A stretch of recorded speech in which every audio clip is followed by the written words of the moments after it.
Good morning, I'm Holly Farah. I am one of the staff attorneys at the CASA Guardian Ad Litem office.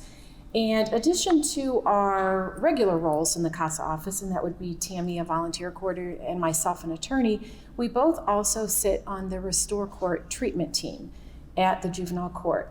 I'm sure that some of you are familiar with Restore Court. For those that aren't, it's a specialized docket at the court, and it's been certified by the Supreme Court. And we deal with youth who have delinquencies, who have either been identified as victims of human trafficking or who are at high risk for becoming a victim.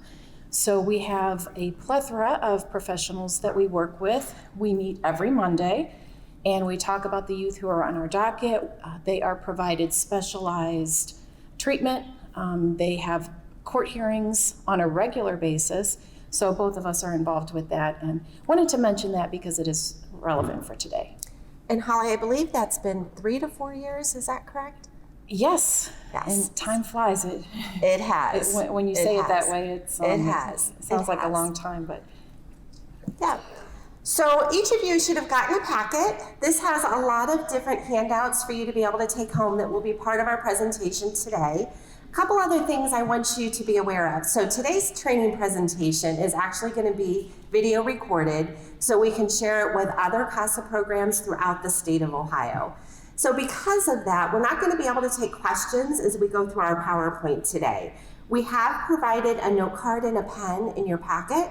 So please, as you have questions, please write them down, and as time allows at the end, we will collect those and try to go through your questions at that point. There's also an evaluation that we would appreciate if you completed at the end.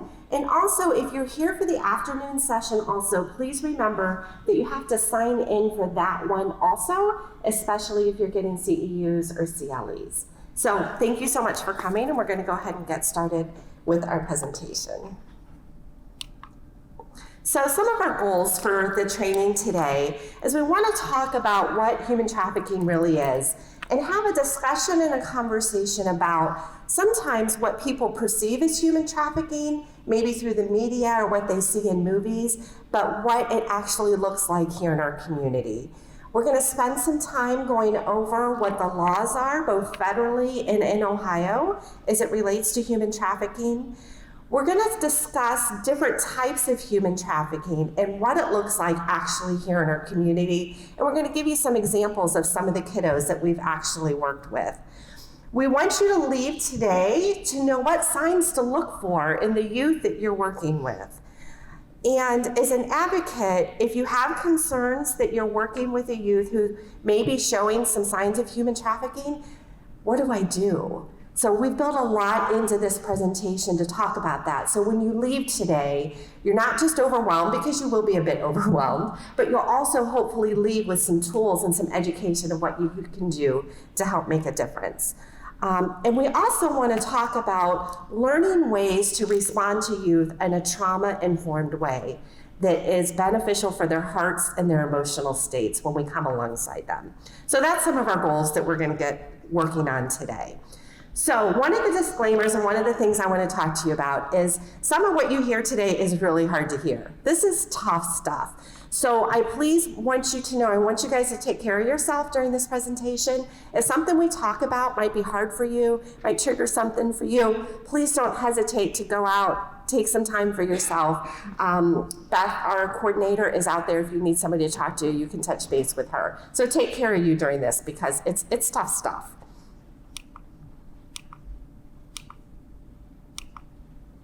So when I'm out in the community with my family and friends, and it comes up that I work with youth who are victims of human trafficking, I typically get this response like, oh my gosh, that's so hard. Like, I know that happens out there somewhere, but that doesn't happen here. And I always kind of am taken aback that so many of our perceptions of what human trafficking is very different than what we actually see. Just this last weekend, I was at my brother's house and I was with some of my nieces and nephews, and a couple of them are college age. And I was telling them I had this big presentation I was getting ready for. It was about human trafficking. And my nephew's girlfriend is like, oh my gosh, that is so sad. Sometimes it's scary to go to the mall because you're afraid someone's going to take you and you're going to end up in this, this world. And that truly was their perception. So, we had to spend some time talking about that is can happen sometimes, but that really isn't the best way to try to protect yourself. So I think a lot of times our perception is through Hollywood and through the media of what human trafficking is. So I want to show you a clip. Some of you may have seen this movie. This is taken from the movie Taken, and I think, whoops, I'm so sorry. I think that this is a common way that a lot of times people perceive of what human trafficking looks like. Now, I had all of this working before I started, and there it goes. So for a lot of people, to them, that's what human trafficking is. It's being taken out of their homes. It's being taken away from the mall and be taken somewhere else to be sold into the sex industry and the sex slave industry. This does happen, but this is not what we deal with on a daily basis at Summit County Juvenile Court. Another thing that I think affects our perceptions is media. A lot of times when we see even media campaigns, I think this is changing a little bit, but historically what we have seen is we have seen images of people trapped in houses. We've seen bondage. We've seen people tied up. We've seen images of people locked in a basement where they can only leave when they are out to do the work of sex slavery. So when people's perceptions think of human trafficking, this is oftentimes what people think of and what they see. And so one of the big concerns is, even when we're working with youth who are victims of human trafficking, they don't see that they are being trafficked because this is their image and this is not their experience. So they don't even see it for themselves. Another big thing that we see in a lot of the media campaigns is we only see girls, we only see women. So we forget that this is happening to our boys too. So something that I'd like to describe to you what is more typical with the youth that we often encounter and that we work with. Many of the youth that we work with are vulnerable because of things that have happened in their past, and people prey on those vulnerabilities. But they typically come alongside them and they try to fill a need. Most of the girls that we have describe something more of a boyfriend, somebody that they love very much. And this person has typically saw their vulnerabilities and has spent a lot of time in what we call a grooming process. And we're going to talk about this a little bit more as we go. But in general, they come alongside them and they say, hey, I get it. I'm so sorry those people are so mean to you or so bad, but I think you're beautiful. And I'm going to go out and I'm going to take you out for a cup of coffee and I'm going to go buy you some donuts. I've seen girls who have been enthralled because somebody brought them Cheetos and he knew that Cheetos were my very favorite. So I know he knows that he cares about me. And so they start in this boyfriend relationship and they stretch their vulnerabilities and they stretch things that they will do sexually until it doesn't typically start with turning them out to go have sex with somebody first. It starts with expanding, with maybe taking nude pictures, with maybe stripping, and it evolves from that. Another thing we commonly see with the youth that we worked with, there's not always a third party who is trafficking them. Sometimes these happen because kids may be runaway youth. Sometimes a lot of youth are trafficked over the internet. So we're going to talk about these in more details, but I want you to know that there's a very different process of the youth that we see. This is a video that I would like to show you that's very different than Taken. I think it just kind of describes it in a more of a level of what we typically see with the youth that we work with. So now Holly's going to spend a couple minutes with you and talk to you about the laws of human trafficking. Oops. Thank you, Tammy. You're welcome. So I believe everyone has this next slide, this next handout in your packet, so I'm not going to spend a lot of time on it, but there are a couple things here that I wanted to highlight. And the first and foremost is human trafficking is a booming criminal industry. It is one of the fastest growing criminal industries in the world. Some of the things that you see on here, for instance, one of the other things that I wanted to highlight is it's been estimated that the average age for youth getting into this life is 14 to 16. However, recent studies have indicated that it's more likely that youth around 12 to 13 that's the average age when they're entering this life, which is a really scary thought. The next thing that I want to do is just give you a couple of definitions I think would be helpful as we go on today. And the first is the child sex trafficking. It involves three parties: the sex buyer, the trafficker, and the victim. And the third party is organizing the purchasing of sexual acts between the sex buyer and the victim. And then the second thing that I wanted to define for you was child sexual exploitation. It involves two parties, the exploiter and the exploited, so that would be the buyer and the victim. And the sex buyer is identified as the explorer, and a lot of times that's what we call survival sex. And then I think it would be helpful, I want to go over both federal law and Ohio law, so let's start with federal law. So what are the definitions? What is human trafficking? Under the federal law, sex trafficking is the recruitment, harboring, transportation, provision, or obtaining of a person for the purposes of a commercial sex act, in which the commercial sex act is induced by force, fraud, or coercion, or in which the person induced to perform such an act has not attained 18 years of age. And the coercion, the force, fraud, these will be important terms as we go on.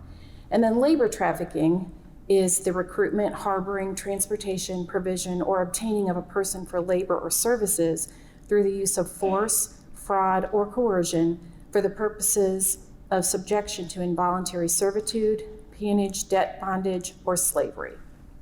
So those are the federal laws. And just to give you a little bit of background on that,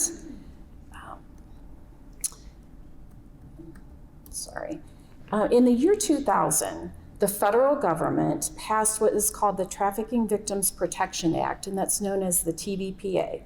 And that did a few things. First of all, it criminalized human trafficking. It adopted legislation for the protection of victims, the prevention of trafficking, and the prosecution of traffickers. This was the first, and this is unbelievable, but this was the first comprehensive federal law designed to address the issue of human trafficking, and it focused on more of an international dimension of the problem. So then in 2015, the Preventing Sex Trafficking and Strengthening Families Act was passed, and this was a comprehensive law addressing accountability and reporting of runaway and missing children in foster care.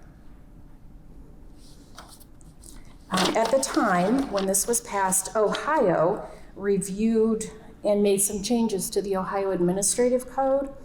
And the point of that was to ensure that they were complying with the federal laws. And some of the important changes to note, especially for the people in this room dealing with children, are that state and local agencies are required to report each missing or abducted foster child to law enforcement and to the National Center for Missing and Exploited Children. Now, this seems like something that's common sense, but unfortunately, it wasn't always occurring, so the Act in 2015 specifically addressed this. They're also required to determine the primary factors that contributed to the child's running away or being AWOL from care, and to use these factors and to see what was going on when they are determining what the next placement for that child should be. And they were also required to investigate and address the events and experiences that took place while the child was AWOL from the placement, and including determining whether the child was a sex trafficking victim.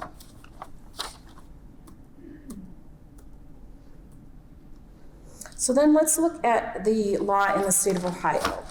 In 2012, then Governor John Kasich created the Ohio Human Trafficking Task Force to deal with what was a growing issue in the state of Ohio for human trafficking.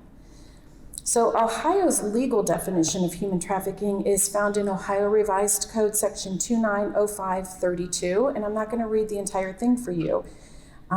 What is important to note is that pursuant to that statute, no person shall knowingly recruit, lure, entice, isolate, harbor, transport, provide, obtain, or maintain another person knowing that the person will be subjected to involuntary servitude or be compelled to engage in sexual activity.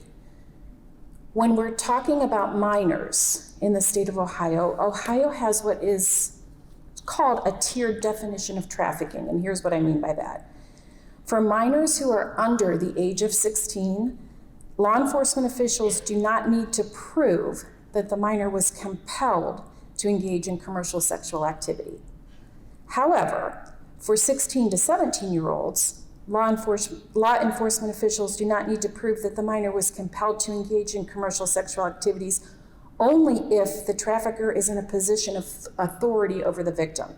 So if we're not dealing with a person who's in a position of authority, they still have to prove the compelling. So a person of authority is defined in the Ohio Revised Code as someone like a parent, a person who is acting in loco parentis, and that could be a legal custodian, guardian, teachers, coaches. So it's these type of people that would be defined as person of authority. And then also in the state of Ohio, people who have developmental disabilities, the law enforcement officials do not need to prove that that person was compelled to engage in commercial sexual activity. And this is going to be important as we go on, because the state of Ohio is the only state in the nation right now that distinguishes between juveniles who are age 16 and 17 and those under the age of 16. So some of the criminal sanctions that pertain to human trafficking are as follows. A trafficking in persons is a first-degree felony. So if you are convicted of trafficking in persons under the Ohio Revised Code, you have a mandatory minimum of 10 years in prison. Sex traffickers are required to register as Tier 2 sex offenders and cannot live within 1,000 feet of a school. And purchasing sex from a minor is a felony offense. The Ohio Revised Code in 290724 deals with this. If a child is under the age of 16, the penalty is a felony of the 3rd degree, and the offender is required to register as a Tier 2 sex offender in the state. For minors between the ages of 16 and 17, the penalty is a felony of the 5th degree. And again, here's that distinction where Ohio is differentiating between youth who are 16 and 17-year-old and then the youth who are under the age of 16. So some of the protection for minor victims of human trafficking are as follows. Judges can sentence minors who have delinquency charges that are related to their trafficking. And some of the things that you would think about, the first one you would think about is a prostitution charge. They can divert those youth to diversion programs such as Restore Court, which we had talked about early on, the specialty docket we have at Summit County Juvenile Court. And there they can receive not only needed protection, but they can also receive treatment. These youth often come to us with substance abuse issues, trauma goes without saying. So they have a lot of needs that need to be addressed. And so the court, through the Restore Court program, is able to identify and address those needs. Also, child welfare agencies and the courts have the authority to terminate the parental rights of a parent who's convicted of trafficking his or own child. So in the permanent custody statute, that's actually listed as one of the offenses that if a parent has been convicted of that, the court shall find that the child should not be placed with that parent and that those parental rights should be terminated. So let's talk a little bit about how Ohio's doing and the grade that Ohio gets for their addressing minor sex trafficking. So there's an organization, it's a nonprofit, Shared Hope International Center for Justice and Advocacy, and they are dedicated to preventing human trafficking and bringing justice to victims. And they have what's called a Protected Innocence Challenge, and every year they issue state report cards for every state in the nation. And they look at several different factors on how a state is doing to address the minor sex trafficking, and it's a very comprehensive study.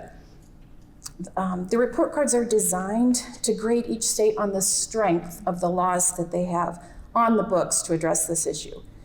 So unfortunately, for the year 2018, Ohio received a score of 79, which means they got a grade of a C. That's not acceptable. New report cards are going to be issued on November 20th. Not sure where we're going to be. I hope it's higher than 79 and better than a C.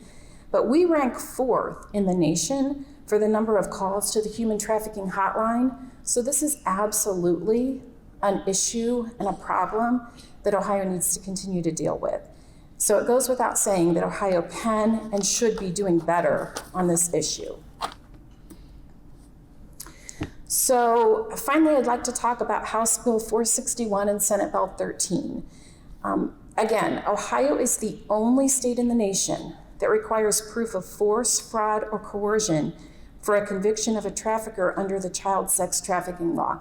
That is unacceptable. These, whether you're 14, 15, 16, 17, you're a youth, you're a minor. We need to remove that distinction.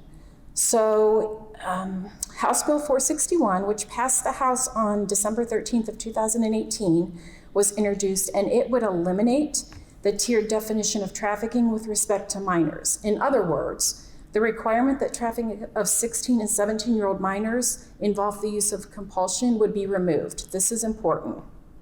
This bill has been sent to the Senate. It was sent on December 17th, 2018. I would encourage all of you to contact your local senators and tell them that this bill needs to pass. If you are interested in some of more details about the state report cards, you can get on the Shared Hope website, and they have a link that can take you directly to a form that can be sent to your senator urging them to pass this law. There's no reason, no excuse for Ohio being the only state in the nation left that requires compulsion for the 16 and 17-year-olds. So with that, I will pass it back to Tammy. Thank you, Holly. I think to piggyback on that too, I think our state and our community in particular, we're doing a really good job of working hard to identify youth in our community who either are victims or even are who are at high risk, and trying to reach them early. I think some of our frustration sometimes is a hope that there would be more convictions of human trafficking in our community, that there would be more of a spotlight on addressing demand and buyers. So as a community, that's one of the things that we're really pushing for, because as much work as we do with victims and youth, and we see their vulnerabilities and the way that they have been exploited, the angrier you get and the more that you want to see done on the other side. So that's one of the things that we're really hoping that as a community that we can move forward on. Okay, so I want to spend a little bit of time talking about why are children involved with child welfare or juvenile courts at a higher risk for human trafficking. I'm going to read this to you. I don't like to read a lot of slides, but I would like to read this one. This is from the Alliance for Freedom, Restoration, and Justice. It says, minors in the child welfare system are significantly more likely to be trafficked than their peers who have had no contact with the child welfare system.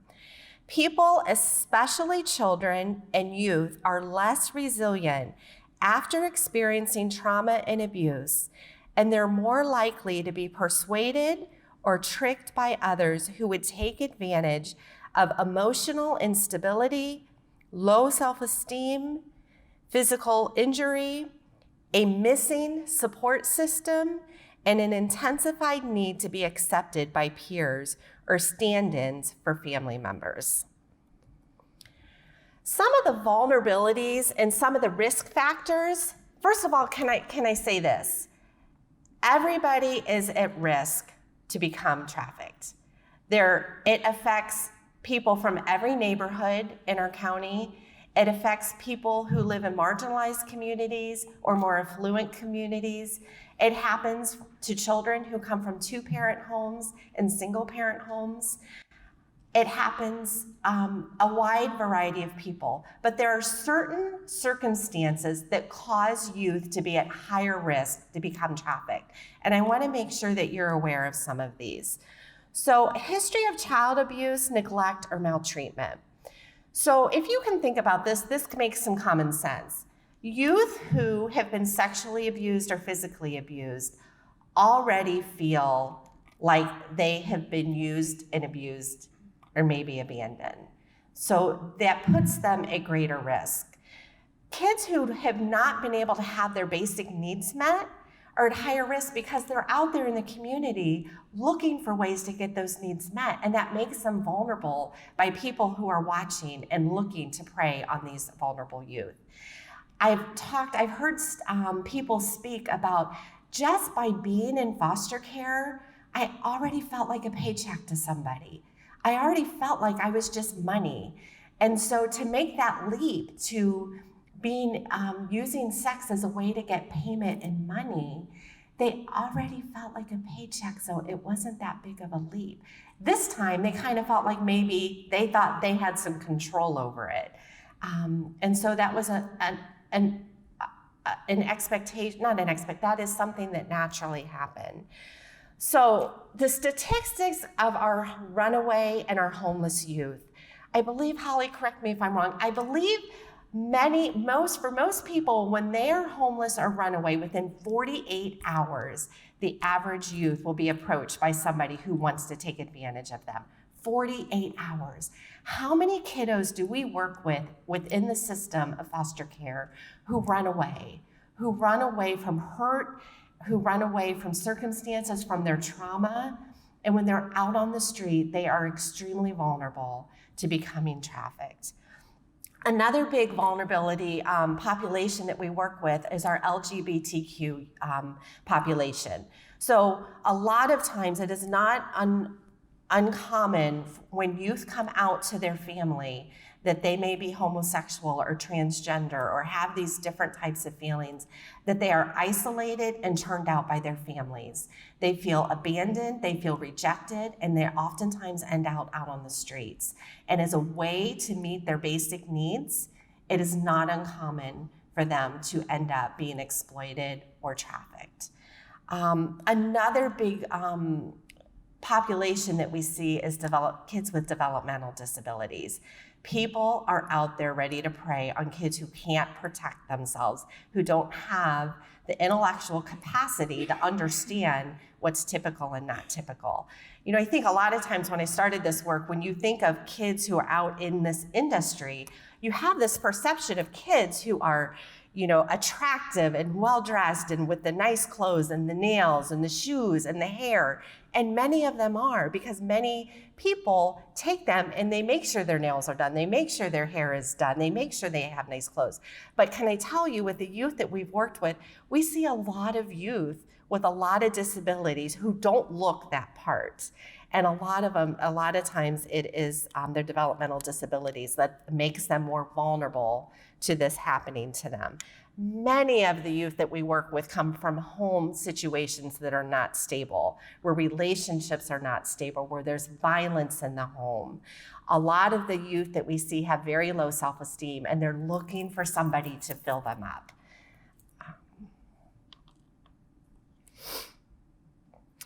So here's another video I like. I like videos. I think that you can learn a lot by hearing people speak and share their experiences. And since this is not my experience, I want to make sure that you see some different people talk about experiences that they have had.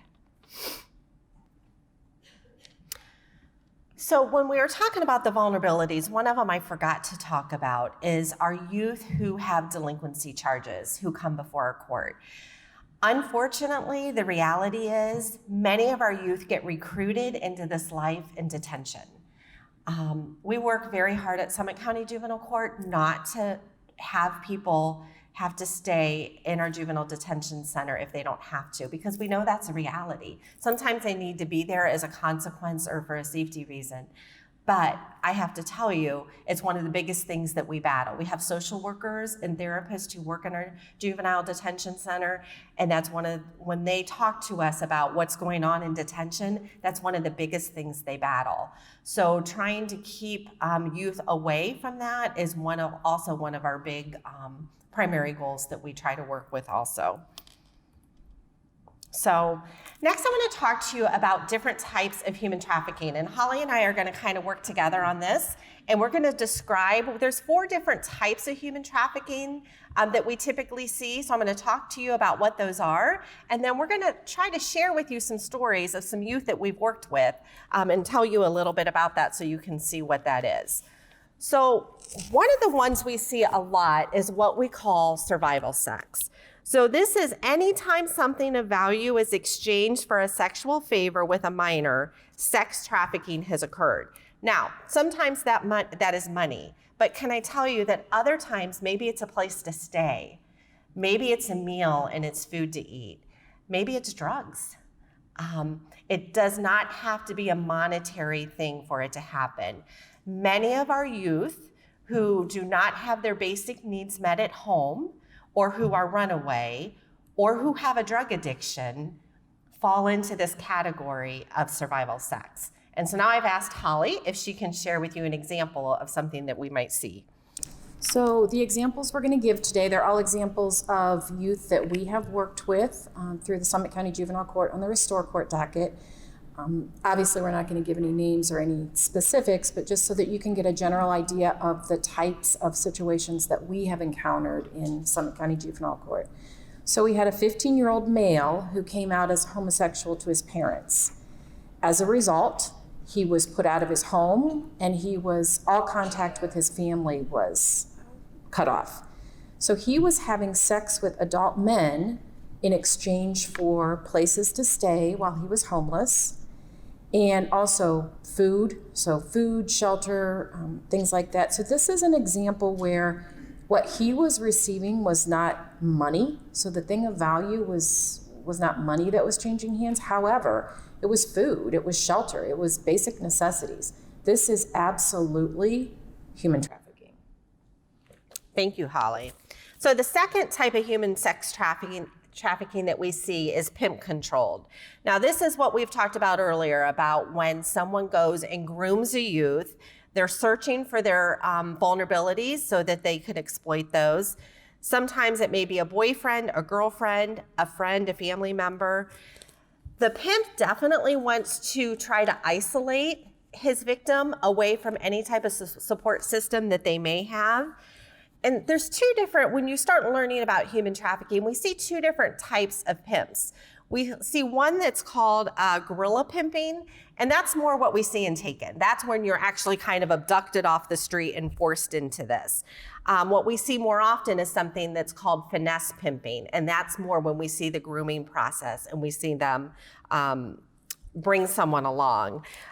We often see them trying to buy them gifts, maybe have their nails done, their hair's done, new clothes, money, drugs, alcohol, and they most of the time try to make it look like, at least in the beginning, that it's an intimate personal relationship, such as a boyfriend or a father figure.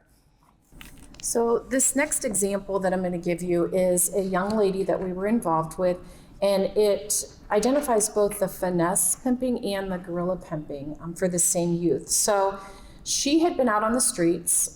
She was in the life. She was being trafficked. She picked up some delinquency charges, came to the attention of the court, and we got some services in place, and we got her back home with her mom, and she had some siblings.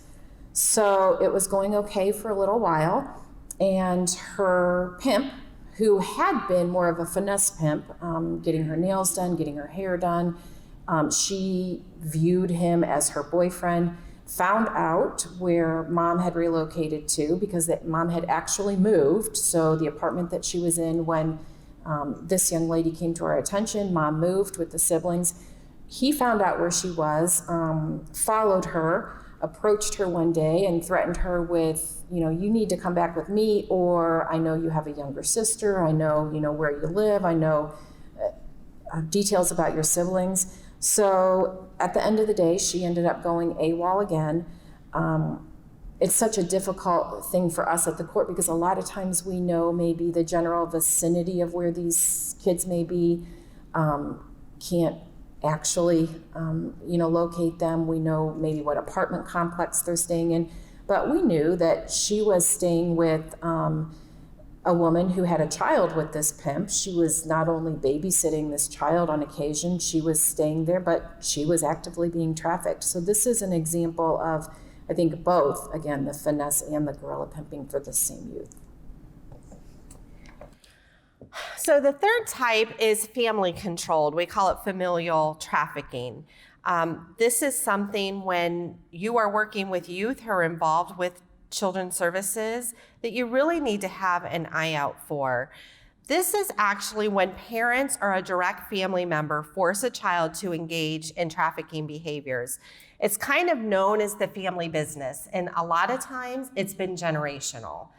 And so working with these families can be very difficult because many times, we talk about a grooming process with a pimp, and it starts at a point in time, typically when they're a little bit older. When a youth is growing up in this type of family environment, it's all they have ever known. They have grown up watching mom or grandma or aunts or uncles being a part of this business. So to them, it's normal. And working with these type of families, I think, are one of our greatest challenges because we may be able to get in there and get some trauma therapy and education for the youth, but they're still sometimes involved with that family unit. And getting family members on board that there's a different way and a different life, it's hard stuff. And I would absolutely agree with Tammy. And so the next two examples that I'm going to give you, I was personally involved with both of these families. And it is just so difficult when you're dealing with families where this is generational. So the first one was a young lady that we were working with. And this was truly the definition of generational trafficking. So mother who was a very personable and is a very personable woman, and we developed, I think, somewhat of a working relationship. She had prostitution charges and convictions from when she was younger, so she it's something that the family had been, it was a part of life, and it was to pay bills, to pay rent, to make sure that the utilities are on. So the young lady that we were working with had a couple of older sisters, and she was being trafficked. But as we're working with her and the more we begin to know, it's one of her older sisters who is actively at this point in time trafficking her. So we had a couple situations where the older sister and her boyfriend would take this youth to a motel that we had known and that law enforcement had identified as a hub for human trafficking. They would take her there. She would stay for the entire night, sometimes, part of the next day, and then they would bring her back. So it was, and she loves her sisters. She's so close with her siblings. So it was so difficult working with this youth because we're trying to educate her, but at the same time, she is in a family unit where the entire family is involved in this life, and it becomes such a challenge to work with those. And then the other example that I have, and this kind of cuts across all of the issues, is I worked with two girls, they were sisters, and they had been in and out of foster care for most of their lives. And at some point in time, they were in a foster home that they ran from.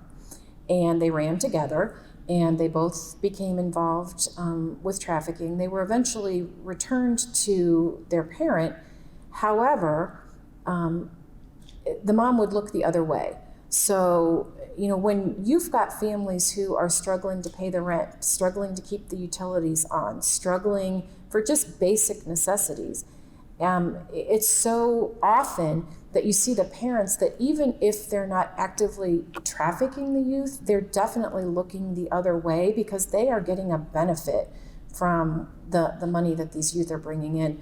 So we had these two sisters that we were working with, and the one, and she was actually the older of the two, it was so hard because she really recognized what was going on, and I really felt she wanted to get out of this life and move on. However, her younger sister was so entrenched in the life and so entrenched in the community involvement that she kept pulling her sister back every time the older sister would try to, take a step out. So it becomes so difficult, as Tammy said, working with these families where you've got the entire family that's either involved or looking the other direction because they're receiving a benefit.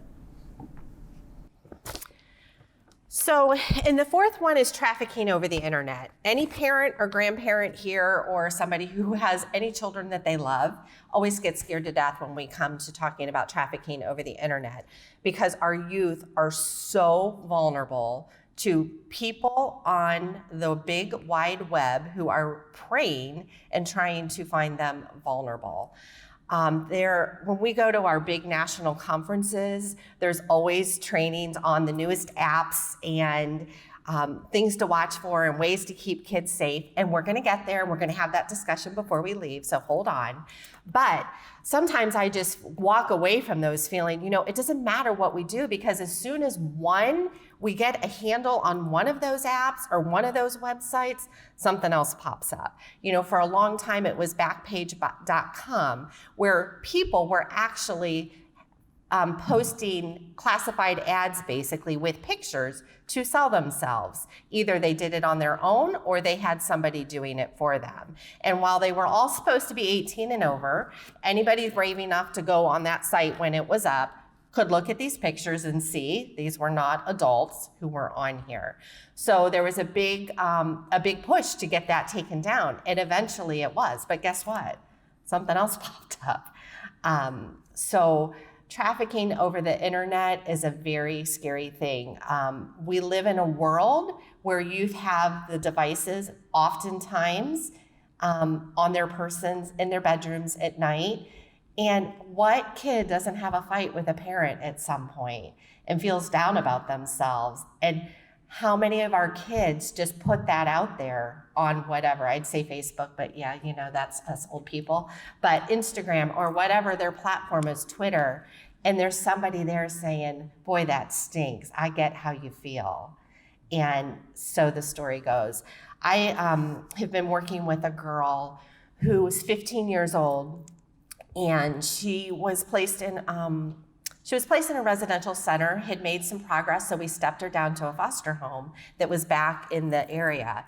And she ran away every day and went to her father's house, who she had not been in her father's custody. She had never lived with him before.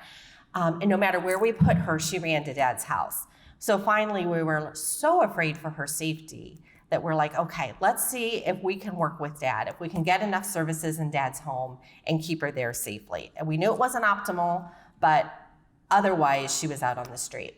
So we placed her with Dad, and Dad did not work very well he didn't play well in sandbox, with all the service providers, and was not very accommodating to being there when we were supposed to be there to check on him, and unannounced home visits, and we had a hard time kind of connecting with them. Well, in the meantime, this girl's behavior got off the charts. She got expelled from school for fighting. I would have a chance to visit her. Her emotions were very explosive, very dramatic. And eventually I had to ask and advocate for her removal from that home because of all these behaviors. She would never tell us what was going on. However, right after she left, it came through a course of events, we come to find out that Dad traveled for work, which we knew, but he was gone way more than we knew. And she was sad about that. And this girl had lost her mother. She had died. So she felt extremely abandoned and rejected. And she told us later, I just wanted somebody to love me. So she ended up having contact with 2 adult men over the internet. One was in his 40s and one was in his 60s. And one of them came to pick her. She ended up having sex with both men, but as it came out later, one of the adult men came to her home. Dad wasn't home, picked her up, had a Budweiser for her to drink in the car, so loosened her up a little bit. She had a beer. They drove an hour to his house, at which point they smoked marijuana together and got high, and then she had sex with him, and then he brought her back home. And so she says, I just wanted somebody to love me. So through all that, though, and through everything going on and everything she was living through, while she couldn't tell us what was going on, her behaviors most definitely told us something's not right here. So I was super glad we were able to get her into a safe place. We are so fortunate in Summit County. I think why our Restore Court program works so well is we are rich with services. We have a lot of collaboration, and we have a lot of services we can put in with kids. And one of the big ones that has stepped up to the plate is Rahab Ministries.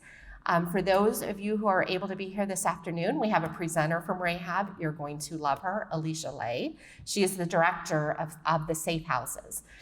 So initially, when we started Restore Court, Rahab would provide mentoring services for our girls. They would be their friend. They would pick them up. They could take them places. They were trained specifically in human trafficking, and they were making such an impact on our girls.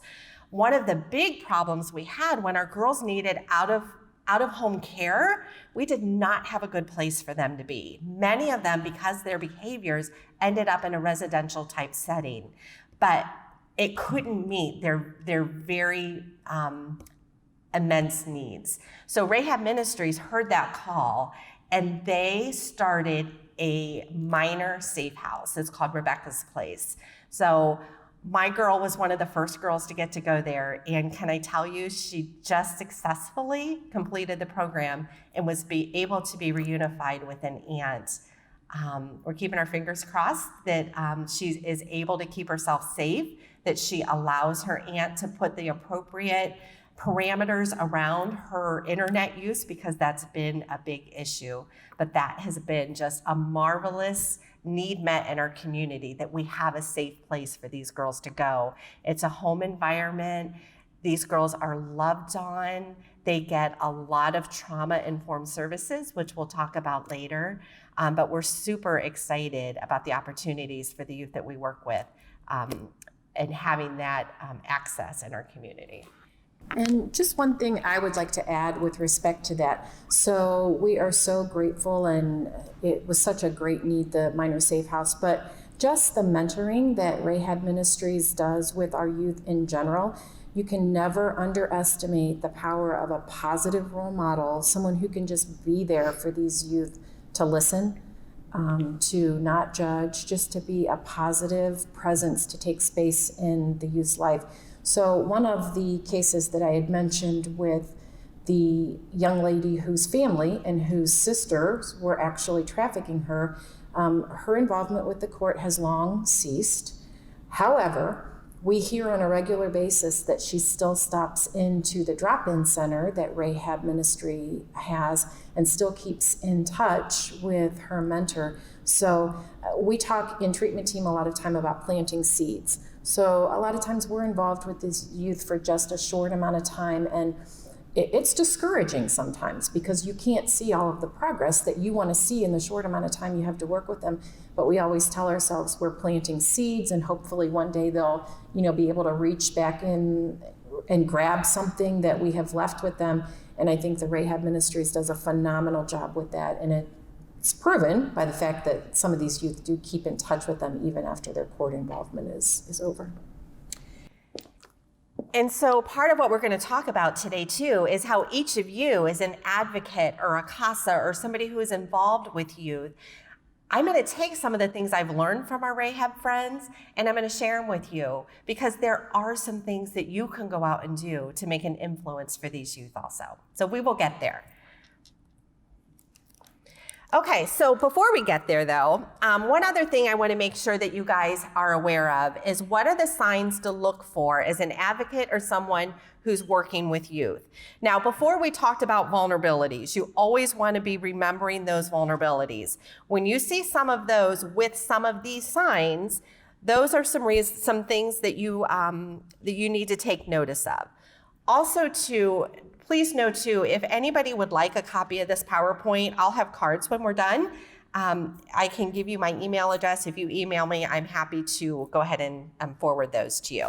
So some of the signs to look for is signs of physical abuse, such as burns, marks, bruises, cuts. A lot of the youth that we work with have a lot of truancy issues from school. Sometimes we've worked with youth have been up all night, in the sex industry, turning tricks. It's a little hard to get up and go to school the next day. Some signs to look for is changes in behavior. If all of a sudden you see a youth dressing in a very different way, maybe a provocative way, maybe the nails are done, the hair is done, and you're like, I know you don't have the cash for that. Like, where's this coming from? That's something to pay attention to. It does not mean a child is being victimized, but it's something to look at and notice. Sexualized type of behavior. A lot, what I described to you about the girl I worked with, remember when I said her behaviors just changed dramatically? I knew that was a sign that I had to really pay attention because that was not her typical behavior.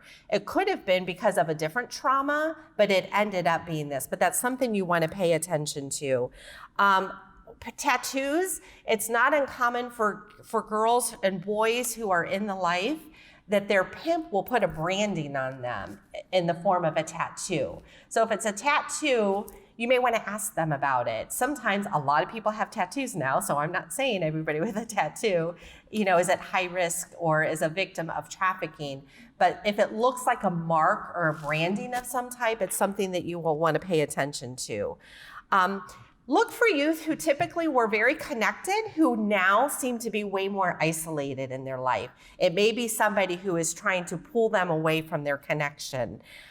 We always want to pay attention to what the youth's online activity is, because that could definitely be it too. Another one is bragging about making a lot of money when they're not going to a after-school job, but they have cash all the time. These are different things to pay attention to. So some of you might be sitting here thinking, okay, I definitely can think of a kiddo that kind of falls into some of this. Maybe not all of it, but some of it.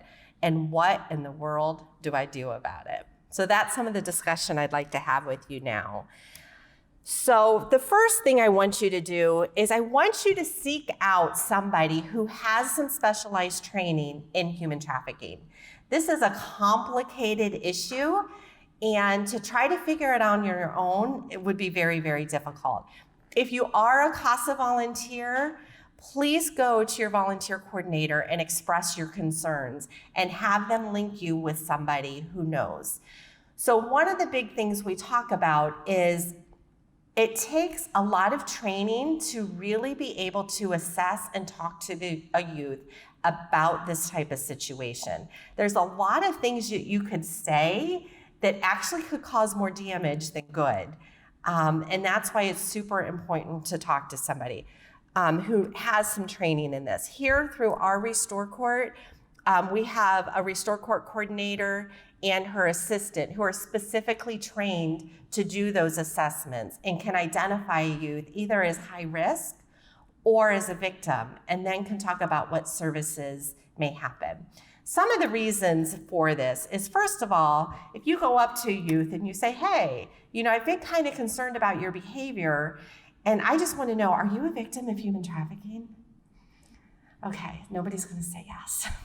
So first of all, for a couple reasons, it takes a while for kids to build trust in a relationship to be able to talk about some of the hard things they might be experiencing. Another thing is, if you think back to the beginning when we talked about what as a culture we see human trafficking is, most of our youth do not see themselves as a victim of trafficking. They just don't see it. They think taken or is what happens, or that a youth has to be locked in a basement and they have to be handcuffed or tied up. And that's not their experience. So they don't think it's them. So I definitely, the first thing I ask you is just to go and have a conversation with somebody. Always feel free to, if you're around us, to call Holly or I. We can connect you with somebody from our court. If you are listening and you're from a different county, far away from Summit County, seek out somebody in your CASA office or at your organization who has some specialized training. If you're a professional and you want more training, I can tell you Shared Hope International is a fantastic resource, both online, and they have annual conferences that are spectacular. We get to learn from a lot of professionals and survivors, and hearing survivors and their stories, I can tell you they change your heart because you learn through their experiences. So one of the big things that we talk about in Restore Court is one of the biggest ways we are able to impact youth, both male and female, is through relationship. Relationship is the intervention. Youth are craving to feel special and needed by somebody, and very few of us are ever going to, on a first-time meeting, open up our whole lives and all of our trauma history.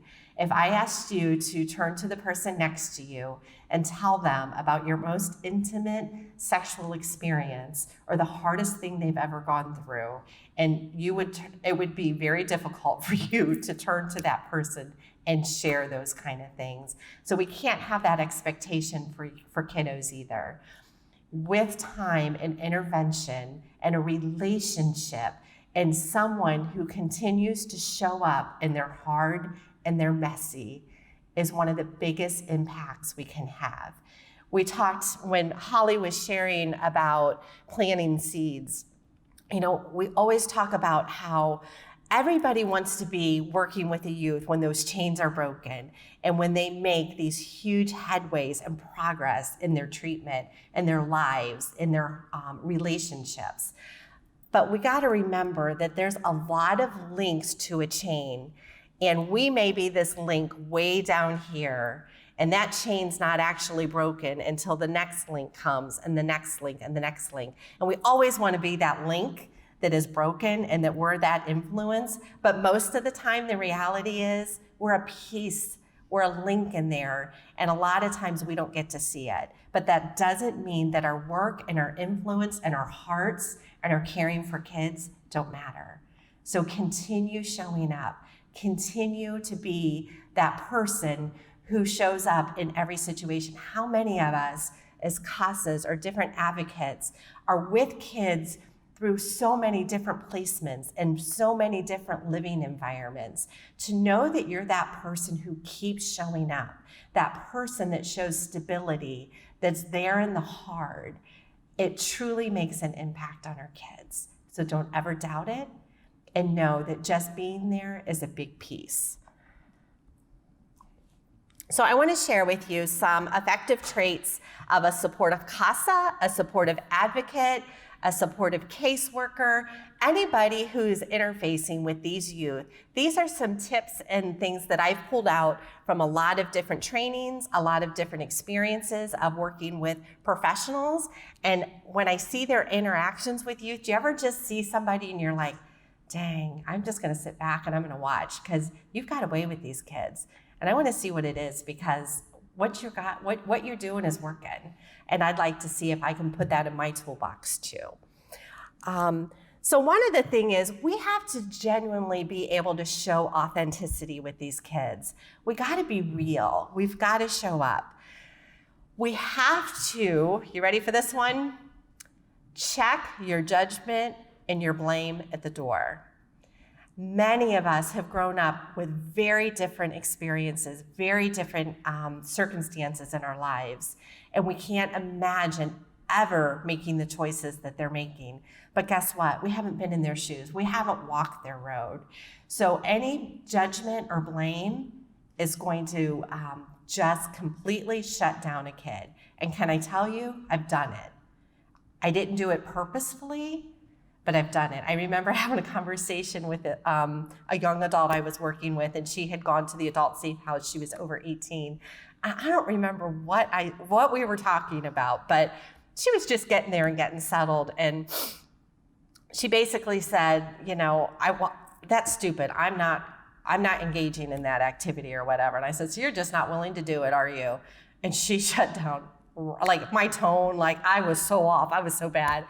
And I just looked at her and I'm like, I'm so sorry. I just totally said the wrong thing and I'm sorry it came out. I heard my tone when I said it and that's not what my heart meant, but I heard how it came out and I'm really sorry. We didn't get very far that day and I knew we should probably just kind of finish this one because I kind of screwed up. But the next time I went back with a different heart. I think owning our mistakes when we do it, because guess what, we're human, we're gonna do it wrong. Owning it and apologizing, I think goes a long way too. So a big thing is anybody else here a fixer, like you just wanna fix it. You wanna make it better, yeah, right? Guess what, it's not our role, that's not our job. That's their choice to make. And sometimes they're just not ready, sometimes they are. So sometimes we just have to show up and be there. And we can't give them our expectations of how we want them to do everything to get out of this. Because guess what? Maybe we see a map road of how we can get you out of this. And we're gonna do this, and we're gonna do this, and we're gonna do this, and you're gonna get out, and things are gonna be different. But guess what? Maybe they're not ready. So sometimes it's just sitting with people in the heart. Sometimes you gotta have a sense of humor with kids, you know? You just gotta lighten it up a little bit. You gotta know when to go deep and when to pull back. Sometimes we have to set limits and boundaries on our working relationships with these youth. Some of them are so manipulative. Oh my goodness, you can get sucked in super quick. And so setting up appropriate limits and boundaries in your conversations with them, I think can be super helpful. So here's one, don't try to cheer a youth up, but just sit with them in their hard moments and provide space. This is a hard skill to learn. Many of us are not comfortable with conflict. We're not comfortable with sitting with somebody when they're triggered by something and they're reliving a trauma or they're upset or they're explosive. Sometimes they're shut down. Like we want to fill space a lot of times, right? So if they're not talking, we're going to talk. And sometimes it's about just sitting alongside somebody when they're having a really rough time. I think as the Restore Court team, that's something we're getting better at. And we're one of the few people that can just be with a kid. And that's okay. We might not be very productive in that meeting, but we're gonna let them know, you know, it's okay. I've had kids rage on me. And as much as sometimes I get defensive and I think I've done something wrong or I've triggered it, if I can somehow find a way to step back and say, you know what, I get it, you're pissed off. Like, if I was in your shoes, I'd probably be pissed off too. And maybe you're mad at me, maybe you're mad at somebody else, but I'm the safe person that's here right now. But I get it, and it's okay. It takes some time to learn, and it's hard, but sometimes that's the best thing that we can do. One of the things, hold on one second. So I learned this trick from one of my friends who are in the audience today. So one of the things I think that we're kind of good at Restore Court, we've gotten better at, is to try to meet some sensory needs of kids. When kids are amped up and they're ramped up, sometimes having some trauma focus kind of thing is helpful. So I have these in my office for when kids come in. I use it with my volunteers also if they've had a hard court hearing. When kids are being assessed for the Restore Court program or they're going into a court hearing, we offer them these kind of things. We have squishy balls. This one's one of my favorites. It's a pineapple, and when you squeeze it, these little bubbles come through.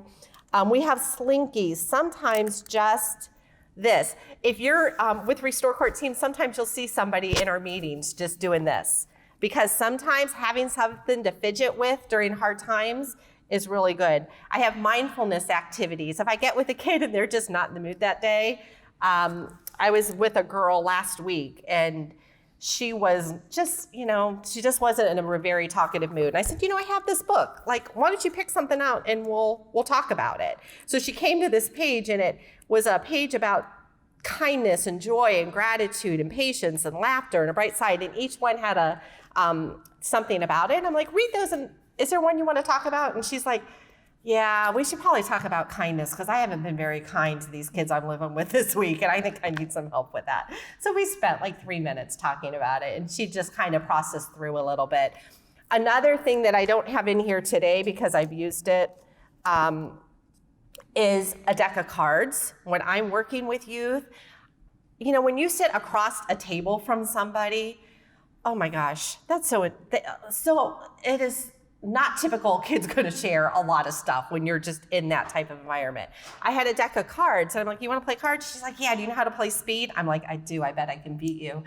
And so, you know, when that's good. Yeah, thank you, Holly. So, you know, when we're playing speed, she's laughing, and and when I got there, she was ramped up. And we started playing speed, and she just relaxed. And so in between the games, they're quick, they're short, you know, we're shuffling, and she starts talking to me, and we start talking about signing the stop. So we talk for, you know, a few minutes, and then we play another game. You know, by the time we left out of there, she was relaxed again. That worked for her that day. It might not work every day, but for that day it worked. So sometimes just having a bag of tricks like that, some different things that you can use with youth. So the next thing we're going to talk about is showing empathy, not sympathy. Whoops, I pushed the wrong button. The tech stuff is not my thing, so hold on. Get me out of this. Okay. Whoa. Okay, there we go. Okay, let's watch this short video. I think this is adorable. I hope you guys like it too. We've all said it, right? So after I watched this, I'm like, okay, I got to get rid of that from my vocabulary. I loved in that part where she said, boy, I don't even know what to say right now, but I'm really glad you shared that with me. That's one I want to put in my toolbox. That's one I want to try to remember. So I hope you guys like that one. I love that video. I think that's good in an advocate role, no matter who you're working with, right? And not even with our youth, maybe with the parents that we interface with also. So one of the first things that I want to remind us to look at, and this is something that Holly and I, other people we have conversations with all the time, especially when we're in our Restore Court treatment team, is sometimes we have to look at basic needs first. We can't expect leaps and bounds in treatment and therapy when kids are moving around from place to place, when housing situations are not stable, when youth are living in homes where there's domestic violence on an ongoing basis, when kids' physical needs have not been met, both medically and through just even your food and what you're eating. It's, you know, the Maslow's hierarchy of needs. We have to make sure that their basic needs are met first before we can move forward in these other responses to their trauma needs. Things we can look at is their behavioral health, their housing, their education, their employment.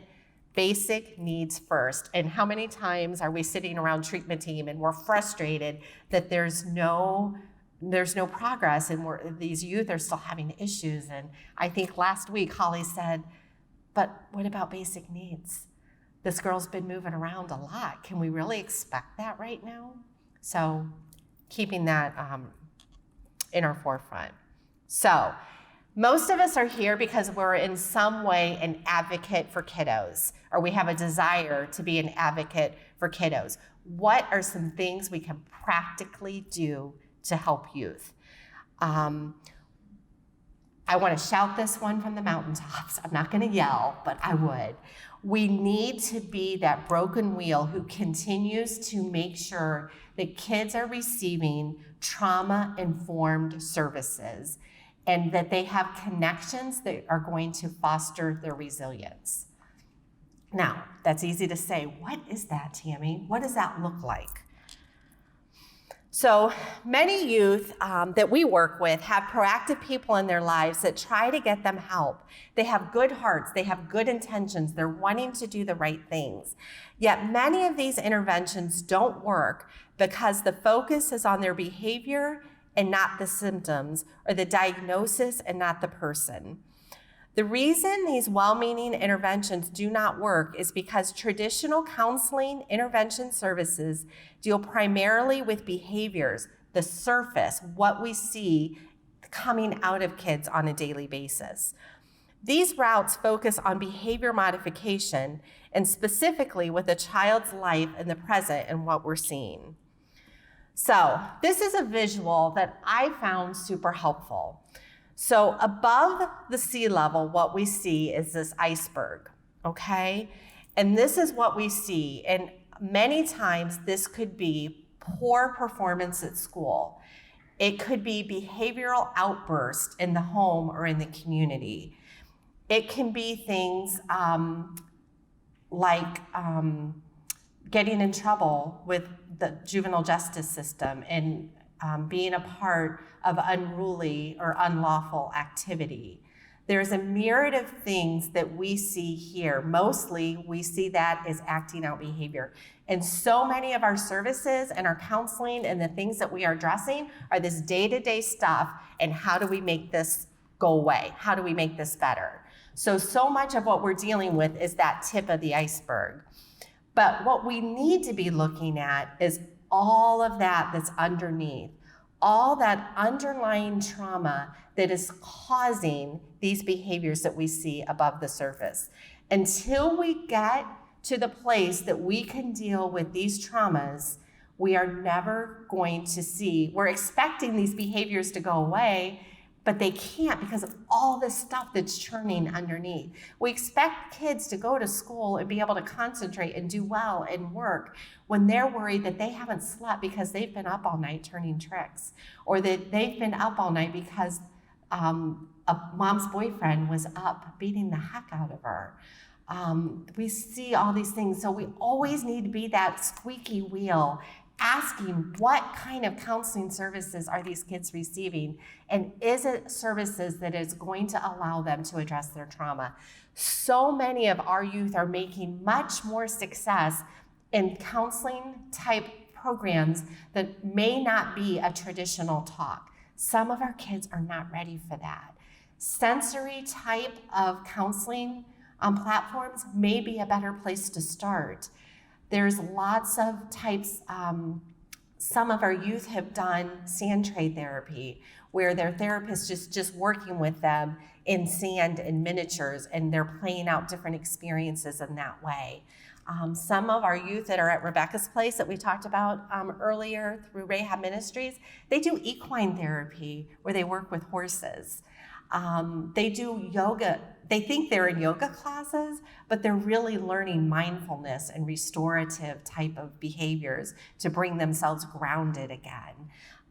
There's EMDR, there's lots of different types of counseling. So if we keep doing what we keep doing, because that's what we've always done, but we're not making progress, maybe we need to switch it up and we need to look at something different. Be that squeaky wheel to ask those questions. Another thing that we can look at is engaging youth in different type of activities or relationships that's going to foster resilience in their lives. So many trainings that I've been to, that I've listened to survivors, is somebody in their life gave them hope. They gave them a picture that something could be different for them. Sometimes it was a teacher who saw an ability in them and fostered it and made them feel really good and got them excited about learning again. For some kids, maybe it was an activity. Maybe it was feeling part of a soccer team where they felt like they belonged and they were a part of something. And for a little while, they felt typical, they felt normal. We think about a lot of kids who are involved in the child welfare system and they move from place to place and they've lost so many of those connections. Don't hesitate to have a conversation with a young person, especially if they've had to move and leave everything. Like, was there that one person who just you really felt connected to and made you feel good about yourself?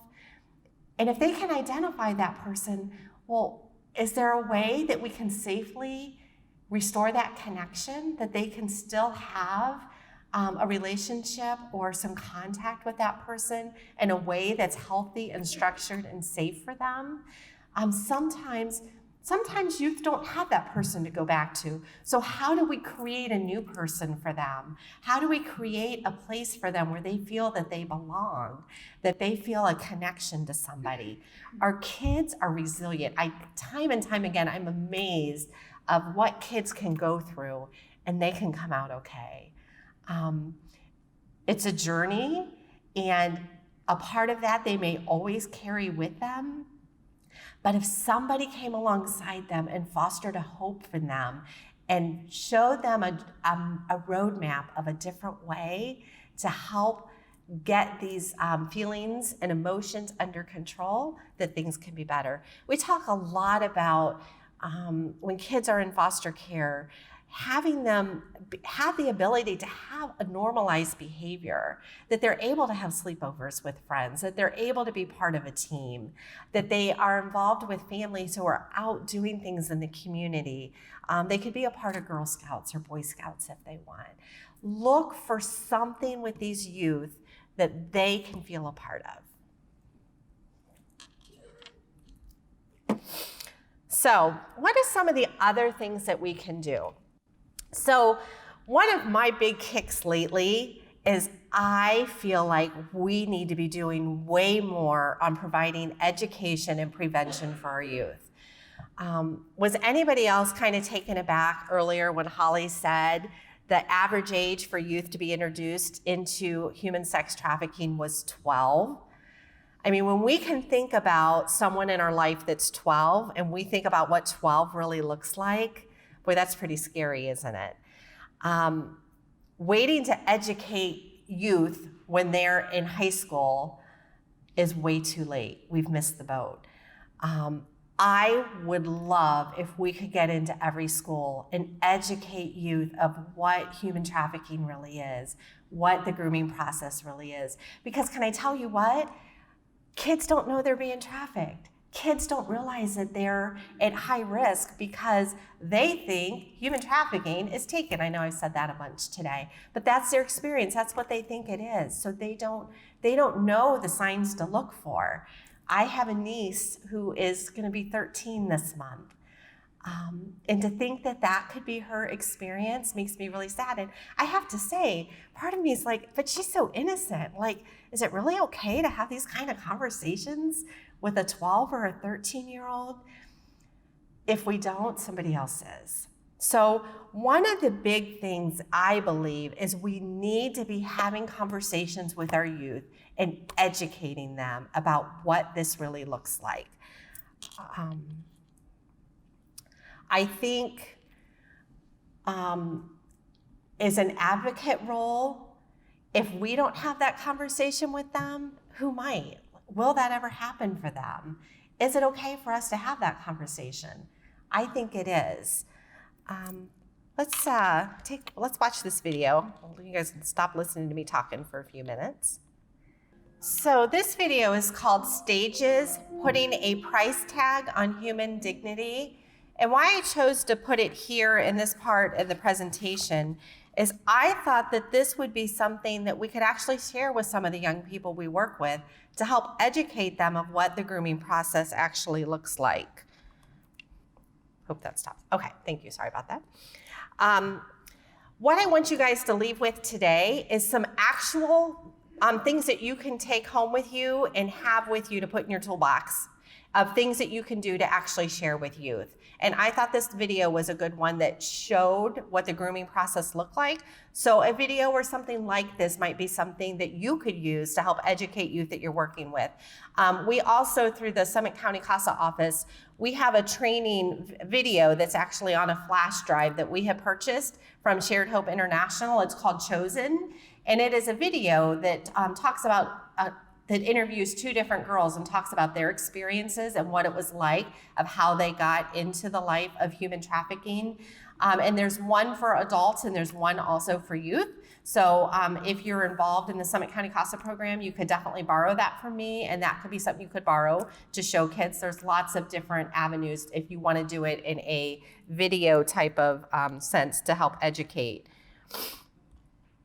Another thing, and you have this in your packet, this is called the grooming line, and this is something that I thought was a visual that you might be able to use with the youth that you work with, that you could talk through and explain what the grooming process looks like and what the different stages are and some of the different occurrences that might happen in each of those stages. I think a lot of our young people just especially, many times, obviously this grooming process is done by an older adult, and so they find special attention and someone paying attention to them, and it makes them feel special and loved. So if nobody's ever had this conversation with them, they might not know some of the things to watch for and to kind of those little red flags that go up in our head. So I thought this was just a very nice visual that you could actually use to maybe do some education as it regards to grooming with some of the kiddos that you work with. One of the other things I put in your packet, and I did this last night at 5, I would have put it in the PowerPoint, but you know how sometimes you can't turn this stuff off and you keep looking at stuff? Well, this was one of the things I came up with later. But this was also on one of the training materials I had from Shared Hope International, and it was something that you could actually share with youth. I thought it was super cool. This is this little half piece of paper that doesn't look as professional maybe as the rest, but it talks about traffickers can be anyone they know how to can be anyone, and they know how to manipulate their victims. Get help if you or one of your friends is involved with someone that exhibits any of the following characteristics. And it goes through and lists things. I think another huge part about educating youth in our schools is I think kids can call kids out in a much better way than sometimes kids call kids out. And if a friend comes up to you and says, boy, you know, that relationship with John, like that kind of concerns me, and this might be some of the reasons that I'm worried about you in it. That might go a lot further than sometimes when adults say it. So this was a nice little resource that Shared Hope came up with that kids could have, that they could, they're called like little pocket things that they could have with them to kind of learn from and share with friends. But it talks about controlling behaviors in their boyfriends. If your boyfriend is significantly older than you, if they promise you things that are just too good to be true, maybe they're not true. If this boyfriend or father figure is encouraging you to engage in illegal activities to achieve your goals and dreams, you might want to be a little worried about that. If they suggest easy ways to make a lot of money, I know we've worked with a lot of youth who think they're going to be models and they're going to get paid a lot of money and it's not going to take very much work. A lot of youth are lured into this through the guise of a modeling job or being in a video. Usually if you don't have to work very hard and you get a lot of money, sometimes there's a lot of strings attached. So educating our youth about that could be super helpful. If somebody's buying you expensive gifts, or they always have a lot of cash in their pockets that they like to flash to you, that might be a sense of worry, as something we should pay attention to. If your boyfriend's kind of vague about how they make all this money and what their profession is, that's something to be concerned about. If they get pushy or demanding about sex and are constantly trying to expand those experiences and do something a little bit more outside the box each time. If a boyfriend wants to encourage you to take suggestive photos of yourself, modeling, dancing for money, and if they're trying to make you feel responsible for their financial stability and well-being, it's reason to be concerned. I've worked with many youth who initially thought they were just hanging out and staying at this really fun party place. And they were having parties all night. We hear about people who come in. Sometimes they even have DJs who live in these homes, and every night's a party, and there's different people coming in and out. And a lot of times they're giving them drugs. And to them, it's just a big party, and they're having fun, and they've been there for a couple weeks. And maybe this person is giving them a little bit more of a substance each time, and they need it a little bit more often. And so, eventually, they're kind of dependent on this drug, and they're dependent on this person who's providing it. And then all of a sudden, one day they wake up and they're like, yeah, so, I've been giving you all this, but guess what? The cash is running low, and now you need to earn some money so that I can keep giving you these drugs. So this is what you're going to have to do. And maybe the first time it's just stripping for somebody, or maybe it's sending them a picture. But then next time, maybe it's full sexual exploitation, and they actually have to have sex. And maybe the first time it's just sex with one person, but maybe a couple weeks later, they've got to have sex with, 10 guys during the night in order to earn their money for a place to stay and the party and the drugs. These pimps, sometimes they can be extremely manipulative. I went to a training one time and they talked about this chemical tethering. I thought it was so interesting because these men knew all I need to do is get these girls or boys addicted to whatever substance this is. The big one that's back in our area right now is methamphetamine. And it's gonna come to a point when I get them to the point that they need something like every 4 hours, guess what? I got them. Because they're gonna do whatever they have to do to get that next drug. And at that point, I can get them to do whatever I need to get them to do. So, education our young ones about what the grooming process is, I think, is extremely important in protecting our youth. So here's the other big one, talking to our youth about internet safety. So I believe we work with a lot more youth who are being exploited by adult men over the internet than probably are out there getting exploited by pimps in our community. Not that that's not happening, because it is, but many, many of our young people are being exploited over the internet. So I think having conversations with all young people about internet safety is super important in fighting this battle against sex trafficking, especially of our minors. Some of the things that we need to make sure that we're talking to families about who care for our youth is making sure that kids are using computers in a common space. I know this isn't very typical in our families these days, but boy, what a huge way that we can help protect our kiddos. Having parental controls on our computers is huge. Asking caregivers to check kids' history, look at the sites that they've been on, talking to kids about sexting and what that looks like and the dangers that it imposes on their well-being. I know so many of the youth that we work with and our young people today all have smartphones. It seems like 12, what do you think, 10, 11, 12 is probably the average age that most youth have smartphones now.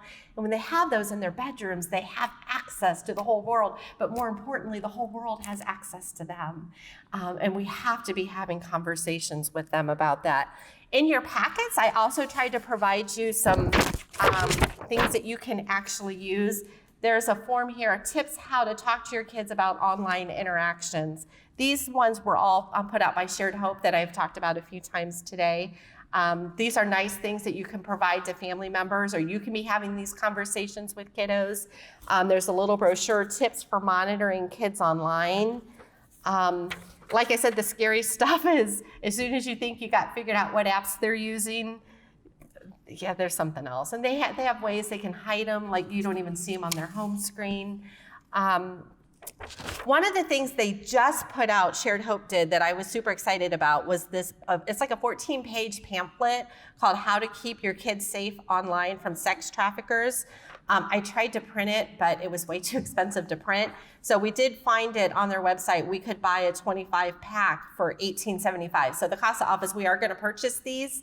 So if you would like one, just contact me and we can get one in the mail for you. If you're with an organization and you'd like to buy your own, you can go on Shared Hope. If you go on their website, there's a store piece, and you can go on there and look at that. The other big thing, and Holly talked about this earlier, about how it's super important that, sorry about that, guys, when our youth run away, that we report them to the authorities as missing. The National Center for Missing and Exploited Children is the #1 place that we should be calling in those and making those reports. There should be somebody looking for our kids when they run away. Most of us, if we had children who were away from our homes, would be doing everything we could to be making sure we find those kids. My experience is when we have youth in foster care who run away, we may not have that same type of energy out there looking for our youth. And this is a place, a centralized place, where there will be law enforcement who will be making efforts to try to find and locate our kids. Remember, within 48 hours, most kids on the street are approached to be exploited. And it's very important. If kids are runaway, they are at such high risk to have their basic needs met and have the expectation that they will have sex or exploit themselves in some way. I know the judge and I were having, Judge Linda Teodosi, were having a conversation one day, and she's like, yeah, I'm always surprised. I travel around the state and I do a lot of work in trying to educate about human trafficking. Summit County Juvenile Court, we were the first juvenile court in the state of Ohio to have a specialized docket to address this issue. So we're super proud of the leadership that we get from Judge Teodosio. But she says, people ask me all the time, like, do we really have this problem? And you know what her response is? Do you have substance abuse issues in your community? Well, yeah, of course. Then you have a human trafficking sex problem because people are being exploited to be able to use that. Do you have youth who run away? Yeah. Well, then you have a human trafficking problem in your community because kids who are runaway are at risk of being exploited in the sex trade industry. It's happening here. One of my big platforms, one of my big things is we are doing so much to really reach these youth. And remember, it's boys too. It's not just girls. We're working so hard to reach them. I am hungry for law enforcement to start taking care of prosecutions of people who exploit our kids. And we've got to start doing something with the buyers. If we could deal with the buyers, we would kill demand and our kids would be saved. We have to live in a place, in a community where we value our children, and we're going to stand up and we're going to fight against this, and we're going to protect them. They're vulnerable. They're not mature enough to make decisions about having sex with adult men. You should never hear the word child prostitute in this community. Children do not have the ability to know if it is okay for their emotional well-being to have sex with an adult male. Our children are being exploited, and we need to protect them. We need to stand up together and come alongside children and make sure that they are being protected. Is there anything else, Holly? So I don't want to leave you on a heavy side. I want to instill hope that each one of you can go out and make a difference in the life of a child. Have you guys ever heard that poem about the starfish and about the young boy who was walking along the beach side, and there were all these starfish coming up in the water's edge, and he was going around and he was picking them up and he was throwing one at a time. And someone came across and he says, "What are you doing?" And he's like, "These starfish, they've been beached up here. I'm trying to save them." And he says, "But look, there's thousands of starfish. There's no way you can save all these starfish." And he picks one up and he tosses it back in the water. He said, "But I saved that one." So I encourage you to remember, This is a big, big issue, and you can leave feeling overwhelmed that I can't make a difference. But I want you to remember, if you can make the difference in one young person's life, you've made a difference in that story, and you probably maybe have made an impact on generations to come.